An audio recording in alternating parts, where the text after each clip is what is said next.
Əziz izləyicilərimiz, hər birinizi salamlayıram. Bugün sizlərlə bitkinin ən mühüm vegetativ orqanlarından biri olan yarpaq haqqında danışacağıq. Slaydımıza keçid alaq. Ümumiyyətlə, yarpaq zoğun qoltuq tumurcuğundan inkişaf edir.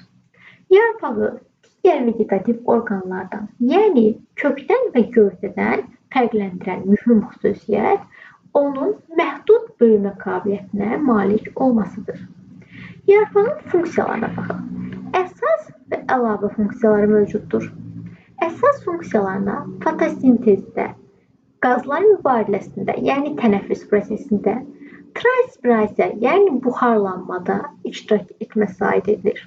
Lakin yarpağın əlavə funksiyaları dedikdə, biz onu ehtiyat toplayıcı, hansı ki aloe, baş soğan, kələmdə, müdafiə, kaktusda, ağ akasiyada, zirincdə, dayaq, noxudda, lərgədə, vegetativ çoxalma, begoniyada, uzanbar bənövşəsində, trofik və ya qidalanmaya isə cücəyən bitkilərdə biz rast gəlirik. Ümumiyyətlə, yarpağın daxili və xarici quruluşu mövcuddur. Əvvəlcə yarpağın xarici quruluşundan bəhs edək.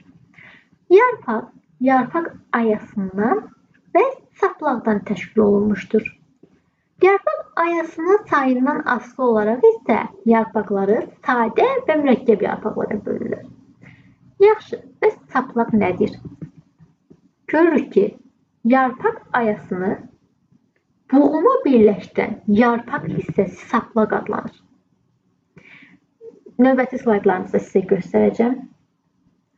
Yarpaq saplağının gövdə ilə birləşən hissəsinin altında bəzən biz belə kiçik pərdə, bəzən də yarpaqcıqlar şəklində çıxıntılara rast gəlirik. Hansı ki, bunlar yarpaq altlığı adlanır. Yarpaq altlığına itburnuda, ağ akasiyada biz rast gələ bilərik. Sadə yarpaqdan danışaq. Şəklə nəzər yetirsək görərik ki, yarpaq ayasından və saplaqdan təşkil olunur. Toz ağacında, əncirdə, heyvada, üzümdə, günə baxanda biz sadə yarpağa rast gəlirik. Yenə də qeyd edək ki, yarpaq ayasını buğuma birləşdirən yarpaq hissəsi bayaqki şəkildə göstərmişdim, saplaq adlanır. Bəzi bitkilərin isə saplaqları olmur. Belə yarpaqlara saplaqsız və ya oturaq yarpaqlar deyilir. Hansı ki, kətanda, aqavada, qərənfildə, aloe bitkilərində biz rast gələ bilərik. Şəklə nəzər yetirsək, saplaqsız yarpaqların necə quruluşa malik olduğunu görəcəksiniz. Mürəkkəb yarpaq. Mürəkkəb yarpaqların 3 növü var. Üçər mürəkkəb yarpaq, barmaqvari mürəkkəb yarpaq, lələkvari mürəkkəb yarpaq. Lələkvari mürəkkəb yarpaqda öz növbəsində tək lələkvari və cüt lələkvari mürəkkəb yarpaq ayrılır. Əvvəlcə biz üçər mürəkkəb yarpağı nəzər yetiririk. Üçər mürəkkəb yarpaqda saplağa 3 yarpaqcıq birləşir. Diqqətli olaq. Bunlar ayrı-ayrı yarpaqlar deyil də ayrı-ayrı yarpaqcıqlardır. Yəni, şəklində bir yarpaq, lakin 3 yarpaq ayası və 3 yarpaqcıq mövcuddur. Əgər biz qeyd etsək ki, şəkildə 3 yarpaq var, artıq bu yanlışdır. Mürəkkəb yarpaqdan, daha doğrusu üçər mürəkkəb yarpağa biz çiyələkdə, böyürtkəndə, lobyada, morqda rast gələ bilərik. Odur ki, saplağına 3 yarpaqcıq birləşməsi ilə xarakterizə olunur. Barmaqvari mürəkkəb yarpaq. Yenə də görürük ki, bir neçə yarpaqcıqdan təşkil olunub. Və bu yarpaqcıqlar bir nöqtədən çıxır. Nəzər yetirin, bir nöqtədən çıxır. Yəni, bu ümumi şəkildə 2 yarpaq var. Lakin bir neçə yarpaqcıq var. Bir neçə yarpaq arası var. Aşağı baldında, çətənədə, acı paxlada rast gəlinir. Yenə də siz qeyd etsəniz ki, çoxlu yarpaq var, yanlışdır. Çünki bu şəkildə cəmi 2 yarpaq var. Sadəcə yarpaqcıqların və yarpaq ayalarının sayı çoxdur. Lələkvari mürəkkəb yarpaq. Tək lələkvari və cüt lələkvari mürəkkəb yarpaq ayrılır. Tək lələkvari mürəkkəb yarpaqda yarpaqcıqları, yəni bunlar yarpaqcıqlardır, bütün saplar boyu yerləşir və sonu tək bitir. Lakin cütlələkvaridə yarpaqcıqları bütün saplarla yerləşir və sonu cüt bitir. Təklərəkvari mürəkkəb yarpağa it burnuda, qızılgüldə, qozda, ağ akaysiyada rast gələ bilərik. Cütlələkvari mürəkkəb yarpağı isə bunlar noxudda, lərgədə, ağ akaysiyada rast gəlir. Daha doğrusu, üzrlü sayın, burada slaytda səhv düşüb, cütlələkvari mürəkkəb yarpağa sarı akaysiyada biz rast gəlirik. Yarpaqların damarlanmasından bəhs edir. Ümumiyyətlə, yarpağın damarları yarpaq ayalarında yerləşən nəqliyyat sistemidir. Yəni, bu nə deməkdir? Yarpaq damarları maddələrin daşınmasında iştirak edir. Həmçinin yarpaq damarları yarpaqlara möhkəmlik və elastiklik verir. Onu da qeyd etmək lazımdır ki, bu damarlar yarpaqları dağılmaqdan mühafizə edir, qoruyur. Yarpaqların əsasən üç cür damarlanması mövcuddur. Şəkildən görürük paralel, qövsvari və torvari damarlanma. Yaxşı, bu yarpaq damarlanmalarını bir-birindən fərqli edən nədir? Gəlin bundan danışaq. Əvvəlcə mən torvari damarlanmadan danışacağım. Burada diqqətlə nəzər yetirsək görərik ki, yarpaq ayası boyunca ana damar yerləşir və bu ana damar uzanaraq çoxlu şaxələr əmələ gətirir və torvari şəbəkə alınır. Ümumi torvari şəbəkə alınır. Torşəkilli damarlanmaya ikiləpəli bitkilərdir. Məsələn, çinarda, palıdda, üzümdə biz rast gələ bilərik. Yəni, torvari damarlanmada ana damarın olması mühüm şərtdir. İndi paralel damarlanmaya baxaq. Torvari damarlanmadan fərqli olaraq, paralel damarlanmada ana damarlanmaya rast gəlinmir, ana damar olmur.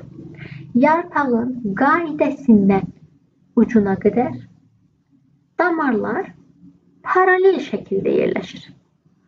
Hansı ki, bunlara biz birləpəlilərdən taxıl bitkilərində rast gəlirik. Məsələn, buğdada, qamışda paralel damarlanma mövcuddur. Qövsvari damarlanmada isə paralel damarlanmada olduğu kimi ana damar olmur. Yarpağın qaidəsindən ucuna qədər damarlar qövs şəklində yerləşir. Buna isə birləpəlilərdən zambaqlarda rast gəlinir. İnci çiçəyində buna misal ola bilər. Paralel damarlanmada birləpəlilərdə taxıl bitkilərində, qövsvari damarlanmada isə birləpəlilərdə zambaqlarda rast gəlinir. Mühüm istisnalar mövcuddur. Xüsusilə diqqətli olaq. Bu qarğagözü bitkisidir. Bu isə bağayarpağı bitkisidir. Qarğagözü birləpəli bitki olmasına baxmayaraq, yarpaq ayasında görürsünüz, ana damar mövcuddur. Ona görə də damarlanması tor şəkillidir. Biz demişdik ki, birləpəlilərdə ya paralel ya qövsvari damarlanma mövcuddur. Amma ana damar mövcud olduğundan tor şəkilli damarlanma qarğagözü bitkisi üçün xarakterlikdir. İkiləpəli bitki olan bağayarpağına baxaq. Biz qeyd etmişdik ki, bağayarpağı saçaqlı kök sisteminə malikdir. Həmçinin bağayarpağında görürsünüz, ana damar olmadığından damarlanması qövsvaridir. Birləpəlilərdə olduğu kimidir. İndi isə yarpağın quruluşundan, yəni daxili quruluşundan danışaq. Ümumiyyətlə, yarpaq kutikula qatı ilə əhatə olunub, amma bu şəkildə kutikula göstərilməyib. Yarpaq ayası isə xaricdən bir-birinə sıx yerləşmiş, rəngsiz, şəffaf və xarici divarı qalınlaşaraq hüceyrə qatı ilə görürsünüz ki, örtülmüşdür. Bu qat yarpağın dəriciyidir. Bu üst dəricikdir. Bu isə alt dəricikdir. Dəricik yarpağın bütün ayasını örtür. Yarpağın ləkli hissəsini zədələnməkdən, qurumaqdan qoruyur. Şəffaf dəricik hüceyrələri arasında isə biz ağızcıqlara rast gəlirik. Hansı ki, ağızcıqlara sizi göstərirəm. Bunlar ağızcıqlardır. Ağızcıqlar iki qapayıcı hüceyrədən, yəni cüt qapayıcı hüceyrədən və arasındakı yarıqdan ibarət. Ağızcıqlar əsasən şəkildən də gördüyümüz kimi yarpağın alt səthində yerləşir. Amma yenə də bəzi istisnalar mövcuddur. Növbəti slaydımda göstərəcəm. Dəriciyin altında sütunvari toxuma yerləşir. Sütunvari toxumanın hüceyrələri gördüyünüz kimi sütunvari sütuncuq şəklindədir. Yəni sütunvari quruluşa malikdir. Onlar adətən bir və ya iki cərgədə yerləşirlər. Bir-birinə sıx yerləşmişdir və fotosintez prosesi burada gedir. Növbəti isə süngərvari toxumadır. Süngərvari toxumanın hüceyrələri isə adətən girdə və ya dəyirmi formada olur. Sütunvari və süngərvari toxumaların əsas funksiyası fotosintezdir. Lakin süngərvari toxumada hüceyrələr bir-birlərindən aralı yerləşir. Aralarında sanki belə boşluqlar mövcuddur. Odur ki, sütunvari toxumada fotosintez prosesi daha güclü şəkildə gedir. Çünki hüceyrələri sıxdır. Lakin süngərvari toxumada isə sütunvari toxumaya nisbətən fotosintez prosesi zəif gedir. Daha sonra isə damar sistemindən danışaq yarpağın. Ümumiyyətlə, yarpağın damarında iki qrup, üç növ toxuma var. Gəlin baxaq. Ələyə bənzər borular və yarpaq borucuqları. Bunlar ötürücü toxuma hesab olunur. Lakin mexaniki liflər isə mexaniki toxuma hesab olunur. Odur ki, deməli, iki qrup toxumaya ötürücü toxuma və mexaniki toxuma aid edilir. Ötürücü toxumaya da qeyd etdik ki, ələyə bənzər borular və yarpaq borucuqları aiddir. Mexaniki toxumaya isə mexaniki liflər aiddir. Yarpaq ayasında isə 4 qrup, 6 növ toxuma var. Odur ki, dəricik dediyimiz bu örtük toxuma hesab olunur. Lakin sütunvari və süngərvari toxumada fotosintez gedir, hansı ki, bu əsas toxuma hesab olunur. Mexaniki toxumaya isə mexaniki liflər aiddir. Ötürücü toxumaya isə yenə də qeyd edirəm, yarpaq borucuqları və ələyə bənzər borular aiddir. Deməli, yarpaq ayasında örtük, əsas, mexaniki və ötürücü toxumaya biz rast gəlirik. İndi isə istisnaları qeyd edəcəm. Biz dedik ki, dəriciyin adətən, yarpaq ayasının adətən alt hissəsində yerləşir ağızcıqlar. Lakin su bitkilərində, hansı ki görürsünüz, su bitkilərində Viktoriyada, Suzan bağında və bəzi taxıllar, daha doğrusu taxıllarda yalnız üst dəricikdə yerləşir. Lakin süsəndə və kələmdə isə həm alt, həm üst dəricikdə biz ağızcıqlara rast gəlirik. Odur ki, bu bitkilərin şəkilləri bizə verilsə, ən çox ağızcıq hansı bitkidədir sualı verilsə, biz süsə və kələm bitkisini seçirik. Çünki həm üst, həm alt hissədə biz ağızcıqlara rast gəlirik. İndi isə yarpağın şəkil dəyişmələrindən danışacağıq. Yəni metamorfozundan. Əvvəlcə həşərat tutan bitkilərdən danışaq. Həşərat tutan bitkilərə şeh çiçəyini, nependesi, milçək tutanı, qovruqlu bitkini aid edə bilərik. Həşərat tutan bitkilər əsasən azot çatışmayan torpaqlarda bitir. Bu bitkilər azota olan tələbatını həşəratları tutmaqla ödəyir. Azotu yəni onlardan mənimsəyir. Qidalanmaları isə miksatrofdur. Yəni həm avtotrof, həm də heterotrof yolla qidalanırlar. Həşərat tutan bitkilərdən şeh çiçəyi haqqında danışaq. Şəkildə görürsünüz. Qırmızımtıl vəzli tükçüklər var. Yarpaqların üzərində yapışqanlı damcılar var və qırmızımtıl vəzli tükçüklərdən ibarətdir. Həşərat gəlir və parıldayan damcı üzərinə qonur. Daha sonra yarpağın tükçükləri qatlanır və həşəratı tutur. Belə ki, lazım olan azotu mənimsədikdən sonra isə tükçüklər açılır və lazımsız hissələri atır. İndi milçək tutan bitkisinə baxaq. Baxın necə maraqlı quruluşa malikdir. Sanki iki qapaqdan ibarətdir. Yarpaqlarının ucları görürsünüz ki çıxıntılar şəklindədir. Həşərat gəlir bu yarpaqlardan birinə düşür və bu zaman yarpağın dişiciklik hücrələri ehmalca tədricən bağlanır. Yenə də lazım olan azotu mənimsəyir.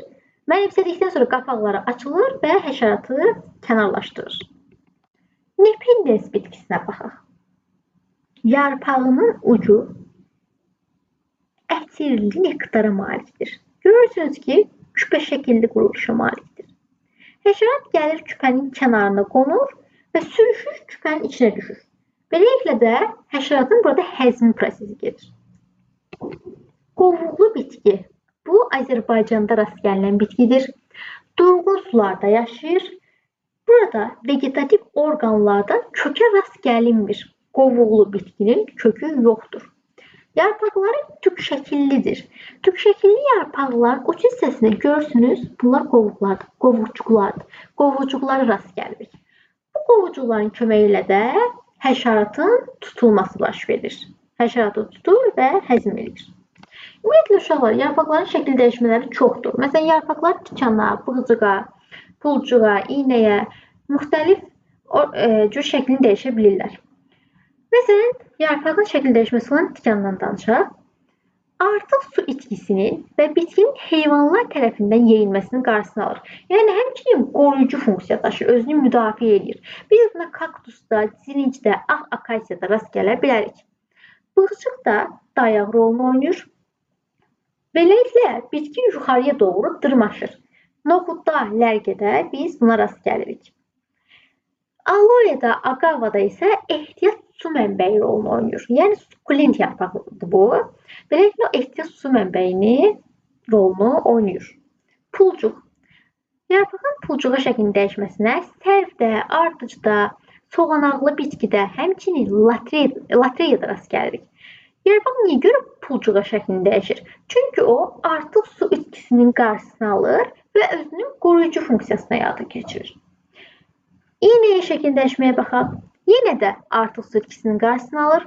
Bütün iynə yarpaqlı bitkilərdə, o cümlədən biz qaraçöhrədə, küknarda, şamda rast gələ bilərik.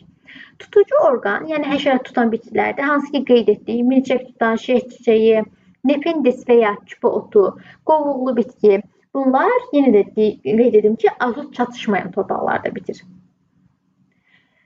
Ümumiyyətlə, soğanaqlı bitkilərin şəklini dəyişmiş yarpaqları da mövcud olur ki, növbəti dərslərimizdə bunların şəkillərini sizə göstərəcəm. Burada pulcuqlar yerin altında yerləşir.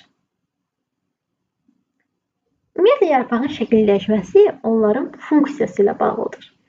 Yarpaq mövzusu haqqında sizinlə bir neçə məqama toxunduq. Növbəti dərslərimizdə digər vegetativ və generativ orqanlardan danışacağıq. Ümid edirəm ki, bu video sizin üçün faydalı oldu. İzlədiyiniz üçün hər birinizə təşəkkür edirəm. Sağ olun.